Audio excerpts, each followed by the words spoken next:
ነው አይደል? 4 ቀኖች እስከ ዓርብ ነው የምትተነብይበት። የከበዳችሁ ነገር እጃችሁ ይገባል።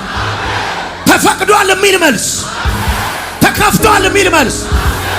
ይሄ ሳምንት ሳታሸንፍበት አያልቅም፣ ሳትጨብጥበት አያልቅም። ያለፈውን ሳምንት ተጨንቃችሁ የጨረሳችሁ፣ ባለፈው ሳምንት ወየው ያላችሁ ያለቀሳችሁ፣ ይሄን ሳምንት ስቃችሁ ያልቃል። እስራኤልን ከግብፅ አውጥቶ ከነዓን ያስገባ ደመና ላያችሁ ላይ ነው። ከባርነት አውጥቶ አገር የሰጠው ደመና ላያችሁ ላይ ነው። ገና ጥቂቶች ሳሉ፣ በቁጥርም ጥቂቶች ሳሉ አገር የሰጣቸው ቅባት እዚህ ቤት ነው። ስጋ አማረን አሉ። አሁን ሙሴና እግዚአብሔር ነው የሚያወሩት። የቱ በሬ ቢታረድ ህዝብ ይበላል ነው። ሙሴ የሚያስበው ስለ ቄራ ነው። ሙሴ እያሰበ ያለው ከቄራ እርድ ምናምን እያሰበ ያለው። እግዚአብሔር የመለሰለት መልስ ደስ ይለኛል። በውኑ የእግዚአብሔር እጅ አጭር ነውን? ከኔ ጋር ነው የምታወራው? ይህን ህዝብ ለማብላት ማረድ ያስፈልገኛል፣ ቢላ ያስፈልገኛል፣ ቄራ ያስፈልገኛል። ጠዋት ሲነሳ በሩን ስጋ በስጋ አረገው። ንፋስ ተነሳ ነው የሚለው አይደል መጽሐፍ። ያንተን ነገር የሚያንቀሳቅስ ንፋስ ይነሳ።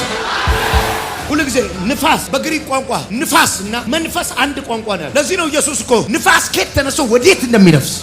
ቆይ ንፋስ ይዞ የሚያውቃለ? ንፋስ ጨብጦ የሚያውቃለ? ንፋስ ተቀባብሎ የሚያውቃለ? ነገ ነይና ንፋስ እሰጥሻለሁ ይባላል፣ ታይቶ ይታወቃል። ግን ንፋስ ጣለው ይባላል፣ ንፋስ አፈረሰው ይባላል። መንፈስ ሲመጣ እንደዛ ነው። እንዴት እንደሆነ አታውቀውም፣ በር ላይ ይወድቃል። በእነዚህ 4 ቀናት ጥያቄያችሁ በራችሁ ላይ ይወድቃል። ዛሬ ሰኞ ነው አይደለ? ማክሰኞ፣ ሮብ፣ ሐሙስ፣ ዓርብ ድረስ ንፋስ አምጥቶ ይጥለዋል።